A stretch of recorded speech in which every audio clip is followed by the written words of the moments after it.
So yan, magandang araw sa ating lahat. Again, this is Engineer Jom Dikia and welcome back to my channel. So sa video na to, tayo po ay magsusolve ng mga following problems under differential equations, na kung saan ng differential equations ay kasunod na math subject ng integral calculus. Pinaghalo po ito na differential and integral calculus. So itong mga problem na isosolve natin sa video na to ay mostly included ito sa board exams ng engineering. So stay tuned hanggang sa matapos ng video na to upang matutunan ninyo kung paano isolve ng tama at mabilis ang mga following problems na ito. So simulan na natin. Number 1. What is the solution to the following differential equation y prime plus 5y is equals to 0? So solution, hinihingi po ang solution sa following differential equation na ito.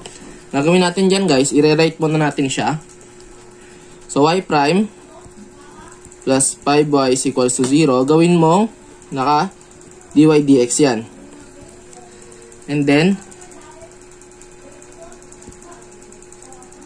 5y equals to 0. Tapos lipat mo to sa kabila, magiging dy dx is equals to negative 5y. Apply variable separable, yung variable na y lipat dito sa kabila, and then yung dx itabi sa negative 5. Kaya mangyari dyan, dy over y negative 5 dx.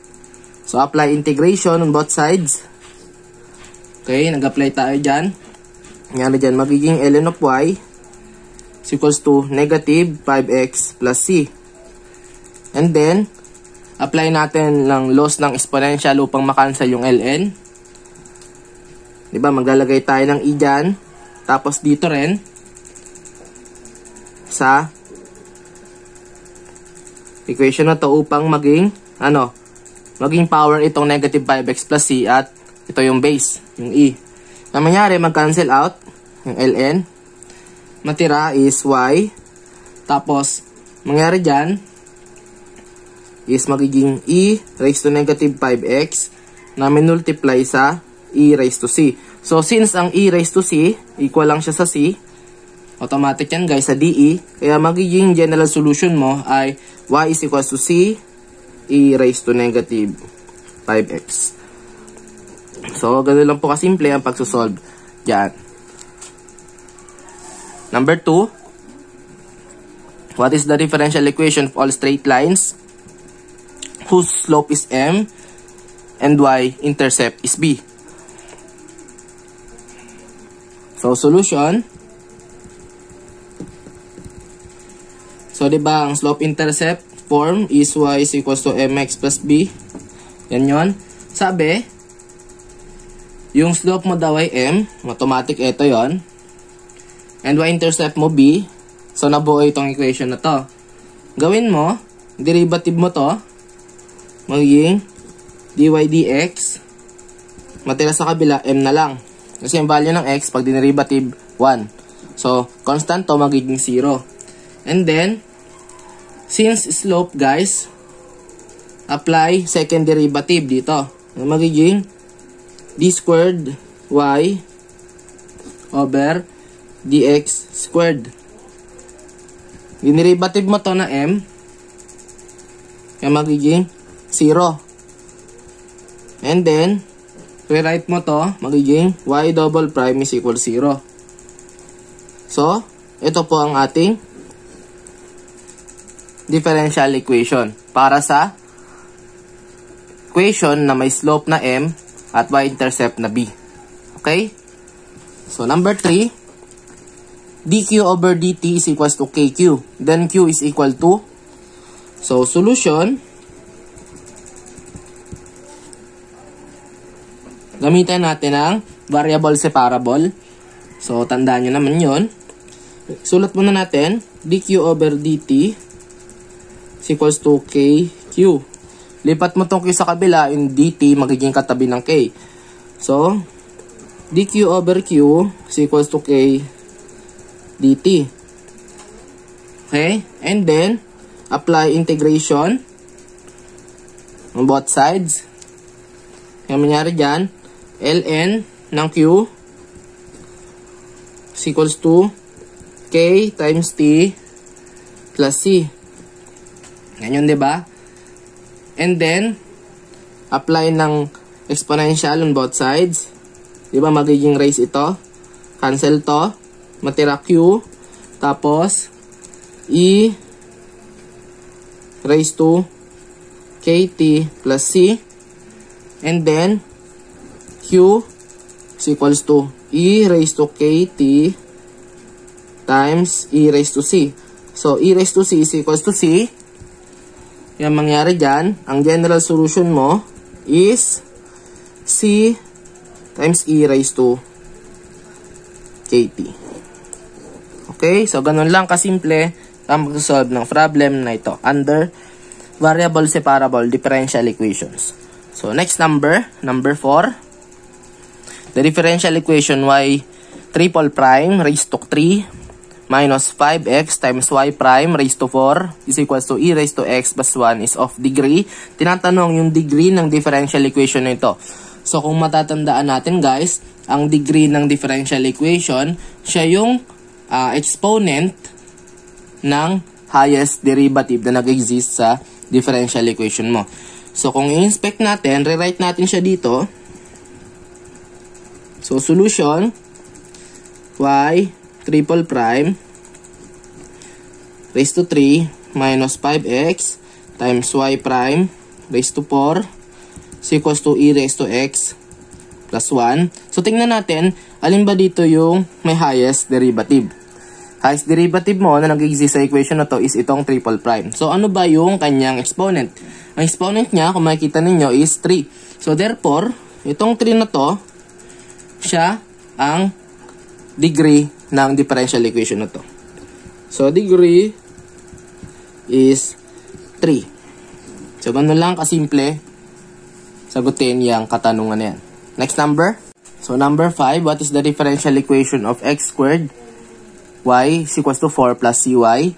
So, hiningi differential equation nitong equation na to. Solution, x squared y, rewrite natin, is equals to 4 plus cy. So, divide both sides by y. Nangyari dyan, magiging x squared na lang to. Tapos, itong 4, magkakaroon ng katabi na y negative 1 kasi dapat 4 over y yan. Tinaas lang natin kaya naging raised to negative 1. So, plus c. And then, gawin natin dyan guys, we apply differentiation.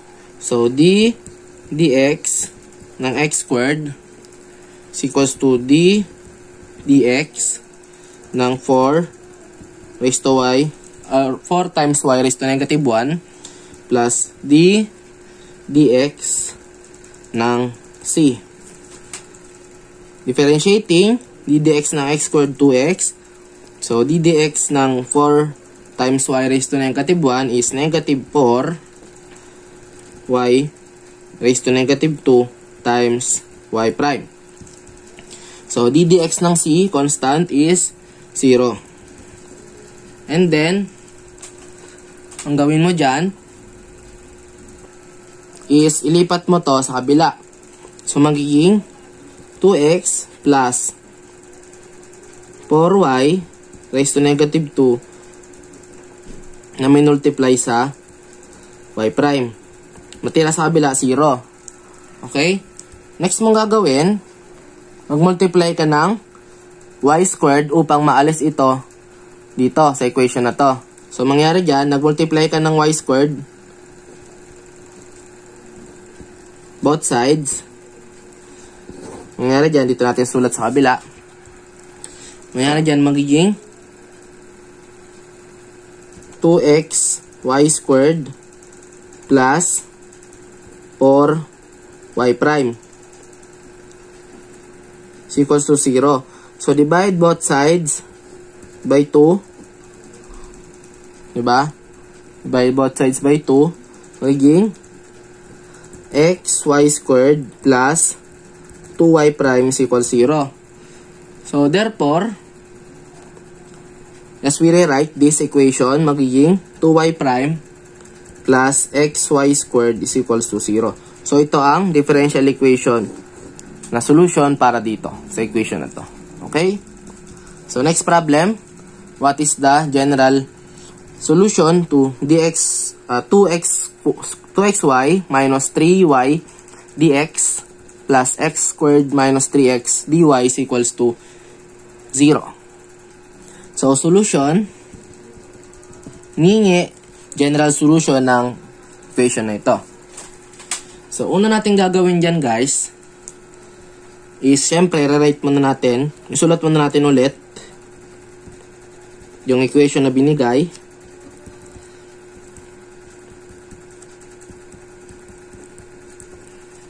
Yan. And then, common factor sa kanila, sa bawat equation. So, magiging dito sa first equation natin. Yan.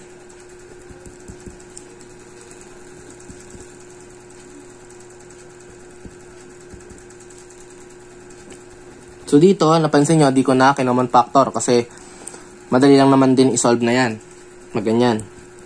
So, it's up to you kung common factor nyo patong side na to or di na. Next mo gagawin, syempre, pagsamahin mo yung mga equation na may variable na x. Kaya ako ginawa dito na is yung common factor na y, inalis ko para madaling mag-separate. Kasi variable separable tayo dito. Ang gamitin natin. Magiging 2x minus 3. Numerator mo, denominator mo is x squared minus 3x. Sa kabila is, syempre, lagyan mo na ng dx. Sa kabila, mapunta itong dy over y is equal to 0. Next mo gagawin, integrate mo both sides. Yan, integrate natin lahat. Next na mangyari dyan, so dito tayo. Next mong gagawin is integrate mo to. So, ln. Shortcut na to guys pero automatic, pag integrate mo to, dapat ito ang lalabas. ln ng x squared minus 3x. Okay? Plus, ito, ln of y is equals to ln of c. Okay? Bakit nagkaroon tayo dito ng ln? Dahil, since itong mga naka-ln, kailangan nating maalis. Therefore, i-ln din natin to dahil a-apply natin to ng exponential. So, mag-exponential ka dito, both sides. Di ba, magiging raise mo to? Yan, magiging raise mo to Kasi to, magiging raise nitong e. Therefore, kapag naging raise na yan, dapat, ang lalabas dyan, pag nag-cancel out tong mga to, is x squared minus 3x tapos naka-multiply sa y. So, you must know how to use the laws of logarithm dito sa problem na ito. Okay? Hindi ko na ituturo yon sapagkat hahaba pa yung ating discussion. So, right tayo ng solving. Okay? Next is, syempre, cancel out to, matira c. And then, factor out mo, yung mga dapat may factor out. So, upang mas maging maayos yung equation natin, so, magiging final solution mo dyan is xy times x minus 3 is equals to c.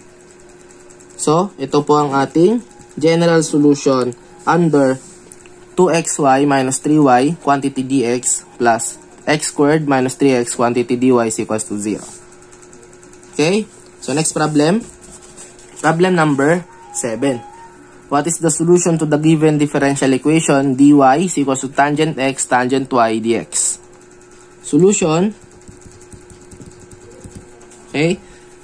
Sulat muna natin ulit. dy is equals to tangent x tangent y dx. And then, variable separable tayo. So, dy over tangent y is equals to tangent x dx. Okay. So, ito is may katumbas na identity, yung 1 over tangent y. Magiging cotangent y dy na to ngayon. Tapos, copy mo lang tangent x dx. Okay?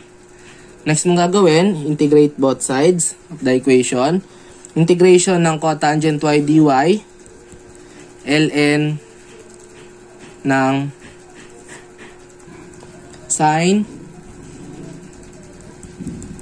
y is equals to integral ng tangent x dx is negative ln cos x plus, syempre, ln ng c. Mag-ln na rin tayo kasi magkaroon tayo ng exponential both sides para mag-cancel out. So, since nagkaroon ka ng e dyan, both sides, iba naging raised na sila. Nangyari, mag-cancel out yung mga ln mo, matira is sin y sa kabila. Tapos, matira dito is dapat magiging buong equation mo dito ay c over cosine x. Okay? Kasi loss of logarithm ulit tayo dito. Tapos nagtamang formation tayo ng equation. And then, lipat mo tong cos x sa kabila upang mabuo mo yung tamang equation. Magiging cosine x sin y is equals to c. So, ito po ang ating solution sa differential equation na dy is equals to tangent x, tangent y dx. So, we apply variable separable upang ma-obtain natin itong solution na ito. Okay? Next problem. Number 8. If y is equals to cosine x, what is dy dx? Solution. Napaka-basic lang po ng problem na ito. So, alalahanin natin ang ating differential calculus. So, rewrite natin guys. Y is equals to cosine x. Okay. Tapos, derivative both sides. dy dx. Derivative ng cosine. Negative sin x. Okay? So, solution sa ating dy dx ay itong kasagutan na ito. So, derivative ng cosine is negative sin x. So, ganun lang kasimple. Next problem. Problem number 9. Given differential equation, dy is equals to x squared dx, what is the equation of y in terms of x as curve passes through 1, 1. So, solution.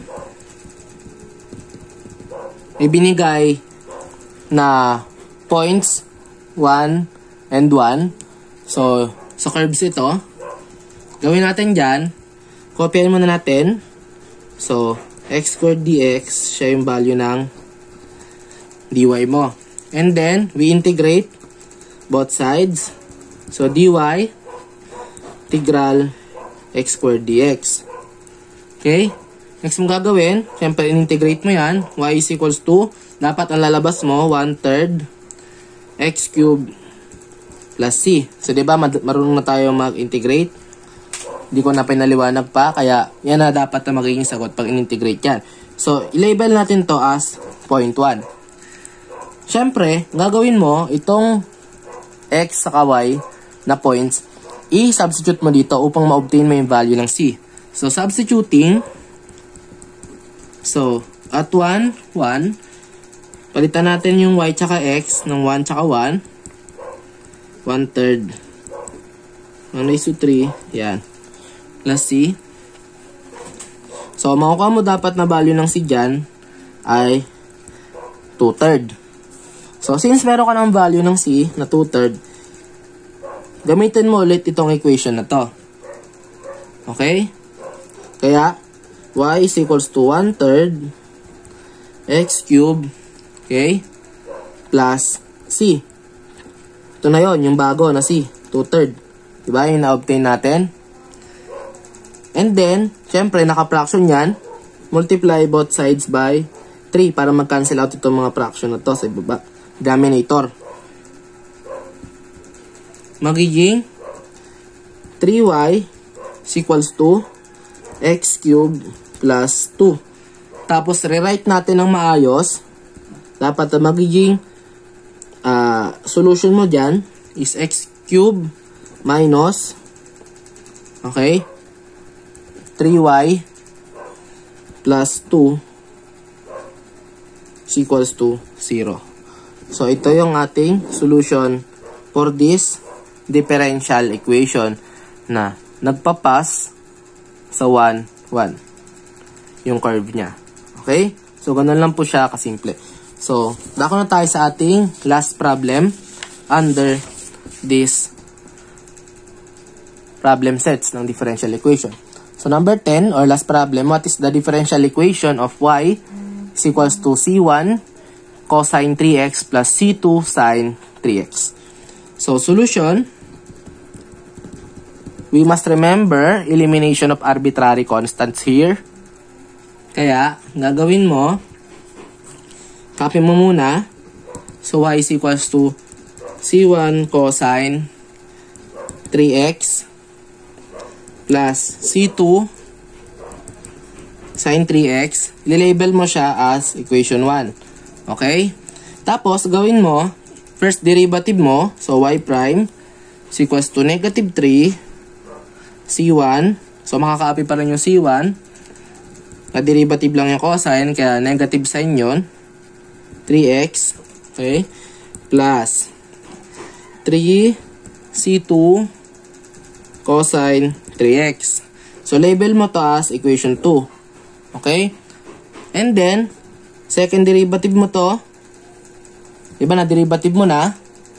Second derivative ka. Derivative mo ulit ito. Yung magiging negative 9 C1 cosine 3x minus 9 C2 sine 3x. Label mo to as equation 3. Okay? So, from 3, gamitin natin dyan guys yung equation 3. So, from 3, yan, double prime, y double prime is equals to negative 9.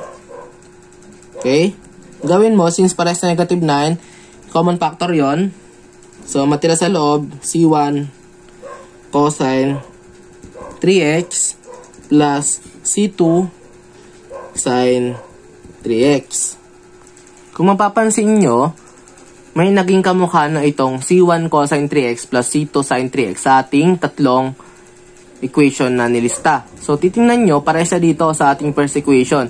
So, therefore, upang ma-eliminate itong mga constants na ito, ipalit natin ito na value na to dito. Okay? So, substitute